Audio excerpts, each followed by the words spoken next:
Interesante la recomendación de Moisés al pueblo allí en el desierto. Recuerda Israel, le dice, ¿no? Recuerda, algo así como solemos decir nosotros, no te vayas a olvidar de quién te sacó de Egipto, no te vayas a olvidar de quién te alimentó en el desierto, en el camino, quién te dio agua, en fin. Esta es la Eucaristía, la misa, es eso, es el memorial, decimos, ¿no? Es hacer memoria de la pasión y de la resurrección del Señor. Pero no es solo memoria, es memorial. Interesante, la palabra es distinta. Memorial significa que hacemos memoria, pero al hacer memoria de esa última cena, aquello que recordamos se vive presente realmente y con la misma fecundidad en el momento que lo estamos recordando. Cuando dentro de un ratito tengamos nosotros la consagración y la transustanciación y la elevación, digamos, en fin, los gestos propios los gestos es el mismo gesto y la fecundidad, a pesar de, digamos así, de la indignidad, en este caso de los ministros del ministro, pero la fecundidad es la misma, ¿no? Por eso es hacer memoria, pero una memoria que se hace real, se hace presente hoy, ¿no? Por lo tanto, el primer gran desafío en esta fiesta es recordar, ¿no? Recuerda Israel, no te olvides, ¿no? Que Dios nos conceda esta gracia de la memoria agradecida. En este día además estamos recordando los 70 años de Cáritas aquí en la Argentina, por lo tanto también unimos esta gratitud a estos dos temas que no son temas divorciados, sino que tienen mucho sentido uno con el otro, que es la Eucaristía y el servicio, ¿no? Los gestos de caridad. Celebramos este misterio inmenso hoy día de un Señor que quiso quedarse con nosotros en la Eucaristía como alimento de camino, ¿no? La Eucaristía no es el premio de los intachables, sino que la Eucaristía es el alimento de los débiles que necesitan ser fortalecidos, de heridos que necesitamos ser curados o aliviados, de hijos pequeños que necesitamos sentir la paternidad de Dios, de ciegos que necesitamos luz, de hombres y mujeres que por esas vueltas de la vida hemos perdido quizás el camino y entonces venimos al que es el camino para que nos saque con la delicadeza con la que solo Él sabe hacerlo de los acantilados donde fuimos a veces a parar, ¿no? Venimos hambreados al que es el pan de vida, ¿no? Hambre de pan, hambre de ilusiones, hambre de amor, que habitan en nuestro corazón, en nuestras familias, en el trabajo, en nuestro país, en el mundo entero, ¿no? Hambre de paz, sobre todo a nivel del mundo, ¿no? Y frente a eso, si se acuerdan, el Señor les dice a los discípulos allá, denles ustedes de comer. Cuando aquella multitud hambreada lo escuchaba el Señor, y uno de los discípulos le sugiere sacárselos de encima, y el Señor les dice y nos dice, denles ustedes de comer, ¿no? O sea, cada cristiano es responsable del hambre del otro, hambre sea de amistad, de pan material, de justicia, de una palabra bien dicha, de perdón. O sea, viendo lo que estamos viviendo, dado lo que estamos viviendo en estos tiempos, tenemos el deber de situarnos, decía el Papa Francisco, dentro de esta aldea global con una conciencia de proximidad que no permita que seamos indiferentes. No estamos asistiendo impávidos a una catástrofe que no tiene que ver con nosotros, que no nos afecta, sino que sentimos la necesidad no solo de agradecer lo que tenemos como don y como regalo, y hacer algo por quienes de pronto lo han perdido todo, sino que esta solidaridad nos hace humanos, nos saca de nuestros agujeros de seguridad, de nuestras fugas egoístas, y nos permite adivinar que la humanidad no empieza ni termina en el patio de mi casa, sino que hay demasiados rincones de este mundo en donde hay gente que sufre, que está a falta de libertad, de paz, de pan, de dignidad, de afecto, de fe. Una tragedia así nos hace despertar de nuestras dormideras, ¿no? Y yo agregaría, parafraseando a la Madre Teresa de Calcuta, otra exigencia, la de descubrir las franjas de Gaza, los Haitíes, los Sudanes, los lugares de guerra que tenemos en nuestra tierra, ¿no? En todos lados, decía la Madre Teresa, en todos lados se encuentra Calcuta. Si tenemos ojos para ver, me acuerdo cuando ella baja en Estados Unidos, Nueva York, del avión, un periodista, digamos, irónicamente, con mal espíritu, le dice: Madre Teresa, se acabó el hambre en Calcuta, que anda por acá, le preguntó, como diciendo, ¿qué hace usted en Nueva York, no? Y la Madre Teresa le dijo: vengo a ayudar en el peor de los hambres, que es la soledad, la soledad. Muchas veces, ante catástrofes naturales o desastres ocasionados por el egoísmo y violencia de los humanos, no pocas personas se preguntan o nos preguntamos: ¿dónde está Dios, no? Y la respuesta es tan sencilla como comprometida. Está en nuestras manos, está en nuestra mirada, está en nuestra entraña, en nuestra caridad, en nuestra solidaridad. Dios se vale de nuestra pequeñez para hacer obras grandes, y como sucediera en la multiplicación de los panes y peces que saciaron a aquella multitud, Jesús hizo el milagro, pero a partir de lo que le presentaron los discípulos. Tenemos 5 panes y 2 peces. El Señor dice: tráiganmelos, ¿no? El gesto de estar cercano a quienes sufren por la carencia de lo más elemental no solo es una hermosa expresión del amor de Dios, del amor a Dios y del amor a nuestro hermano, sino también es un recordatorio, un anuncio, una especie de parábola viva con la que estamos narrando la ternura y la misericordia del mismo Dios, ¿no? Fíjense, describiendo esta presencia especial de Jesús en la Eucaristía como una permanente invitación al encuentro con Él, no solo cuando venimos a misa, cuando recibimos la Eucaristía, también la adoración. Fíjense, el final del sínodo, la doble expresión que el Papa remarcó, el Papa Francisco en aquel momento, fue adoración y servicio, ¿no? Adoración y servicio, ¿no? Que van unidos, ¿no?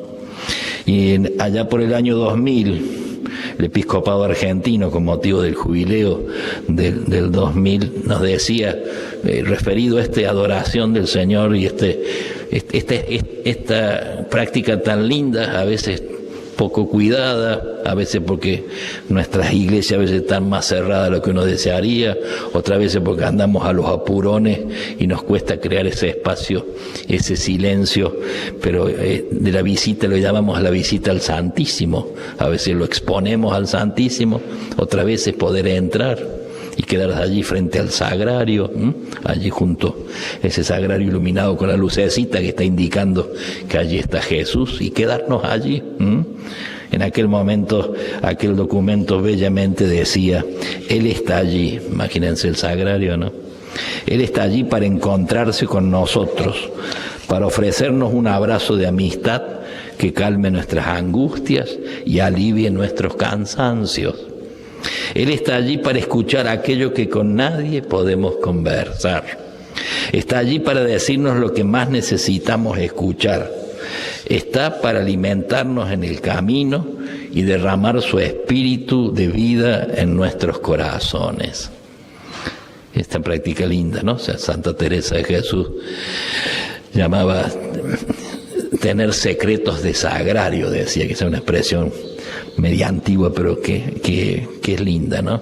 Secretos de sagrario, esa comunión de corazón a corazón que se da frente al Señor presente en la Eucaristía y en el sagrario, ¿no? Pero fíjense, en el mismo documento de aquel año del episcopado nuestro, los obispos nos recordaban que la Eucaristía debe ser también escuela de amor al prójimo, ¿no? Decía el texto, la misma fe que reconoce a Jesús en el sacramento del amor debe descubrirlo, contemplarlo y servirlo en los más necesitados, especialmente en los más pobres, con quienes ha querido identificarse con una ternura especial, y a quienes ha llamado y llama mis hermanos más pequeños, Mateo 25, ¿no? De modo que al comer su cuerpo y beber su sangre, se abran los ojos de nuestra fe para saber vivir como verdaderos hijos de Dios y descubrir las otras formas de su presencia, particularmente en el hermano injustamente postergado y necesitado, donde Jesús prolonga su pasión. Aquella frase de tanto de nuestros santos, San Alberto Hurtado, hace poco la usó también el Papa León, bien clarito, el pobre es Cristo, ¿no? No es como si fuera Cristo, ¿no? El pobre es Cristo. Sí, son las dos formas de presencia real del Señor entre nosotros, y las dos más parecidas, ¿no? Presencia real sacramental en la Eucaristía, y la presencia en los pobres, que algunos teólogos dicen es cuasi sacramental, como diciendo le anda cerquita a lo sacramental, ¿no? Son las dos formas más fuertes de presencia de Cristo entre nosotros. Después vos podés agregar, por supuesto, otras cosas, la naturaleza, mil modos pero las dos más fuertes son estas dos, ¿no? Yo siempre recuerdo un cuadro que supe encontrar en una casa de ejercicio y que me llamó mucho la atención, ¿no? Tenía en la mitad superior, era el clásico cuadro de la Última Cena, ¿no? Rectangular así. Tenía en la mitad superior la escena clásica de la Última Cena, ¿no? El Señor al medio, los discípulos sentados en la mesa. Y en la parte inferior, artísticamente escritas, las obras de misericordia corporales, que seguramente nos enseñaron el catecismo, y también seguramente capaz que si les pregunto y me pregunto, capaz que de la mitad nos olvidamos, de las corporales y de las espirituales ni le digo, pero al menos de las misericordias, las obras de misericordia corporales: dar de comer al hambriento, dar techo a quien no lo tiene, vestir al desnudo, visitar a los enfermos, enterrar a los muertos y dar limosna a los pobres. Fíjense. O sea, aquel cuadro que al comienzo decía, bueno, ¿a qué viene esta doble, estas dos mitades, digamos, ¿no? Pero en realidad aquel cuadro era una verdadera catequesis sobre la Eucaristía, porque las dos cosas van juntas, formando una unidad inseparable.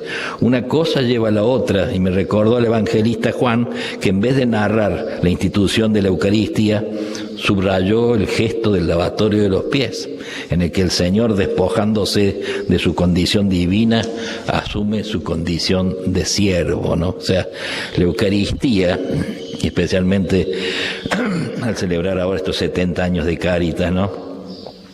La Eucaristía es un inmenso gesto de caridad de Cristo para con nosotros, ¿no? Nuestros gestos de amor siempre se quedarán chiquitos al lado de este gesto. Pero chiquito no significa ilegítimo, al contrario, la garantía de que nuestra vida eucarística es legítima es que se traduce en servicio a los más necesitados, ¿no? Quien se nutre y vive en profundidad la presencia real de Cristo en el sacramento de la Eucaristía, sabe encontrarlo también y hacerse cargo de la otra presencia real de Cristo, ¿no? Lo que hicieron con el más pequeño de mis hermanos, lo hicieron conmigo, dice Jesús, Mateo 25, ¿no? O sea, cuando nuestra vida eucarística, a veces por piadosa que parezca, por frecuente que sea, si está desconectada de los prójimos, especialmente de los más necesitados, deja de ser paradójicamente una práctica cristiana. Se vuelve reboque, se vuelve póliza de seguro, se vuelve tranquilizador de conciencia, se vuelve farsa y además antitestimonio, ¿no? Fíjense, con esa claridad propia de los hombres de Dios, San Juan Crisóstomo expresó esta íntima vinculación que existe entre el Jesús presente en el altar y el Jesús presente en el pobre, ¿no? Decía San Juan Crisóstomo: ¿deseas honrar el cuerpo de Cristo? No lo desprecies, pues, cuando lo contemples desnudo en los pobres, ni lo honres aquí en el templo con lienzos de seda, si al salir lo abandonas en su frío y desnudez. ¿De qué serviría adornar la mesa de Cristo con vasos de oro si el mismo Cristo muere de hambre? Da primero de comer al hambriento y después, con lo que te sobre, adornarás la mesa de Cristo. ¿Quieres hacer ofrenda de vasos de oro y no eres capaz de dar un vaso de agua? ¿Y de qué serviría recubrir el altar con lienzo bordado de oro cuando niegas al mismo Señor el vestido necesario para cubrir su desnudez? Por lo tanto, al adornar el templo, procuren no despreciar al hermano necesitado, porque este templo es mucho más precioso que aquel otro. Palabra ciertamente fuerte, ¿no? En fin, que Dios nos libre de no reconocerlo presente en la Eucaristía como pan de vida, como amigo que está a la puerta y que llama, como Padre que nos dice: vengan a mí todos los que están afligidos y agobiados, como Señor que nos consuela en nuestra misión: no tengan miedo, yo estaré siempre con ustedes. Y que Dios también nos libre de no reconocerlo presente en nuestros hermanos más pequeños, en aquellos en los que, como dice la Madre Teresa de Calcuta, anda el Señor en disfraz de pobre. Quizás lo mejor que podemos hacer es ir frente al sagrario. De hecho, aquí lo estamos, y a través de la radio nos acompañan espiritualmente nuestros hermanos. Ir allí, imaginar los que están lejos y nosotros ir frente al sagrario, y como los discípulos de Maús, que también lo tuvieron al Señor tan cerquita que no lo reconocieron, decirle de lo más hondo de nuestro corazón: quédate con nosotros. Quédate con nosotros a pesar de no merecerte, a pesar de nuestra frialdad e indiferencia, a pesar de nuestra ingratitud. Por favor, quédate con nosotros, ¿no? Y después, pensando en mis prójimos más cercanos y más necesitados, decirle como aquel ciego del Evangelio: Señor, que vea, que te vea en este hermano mío más pequeño. Se lo pedimos con mucho cariño, a través también de nuestra Madre, la Virgen Santísima. Que así sea.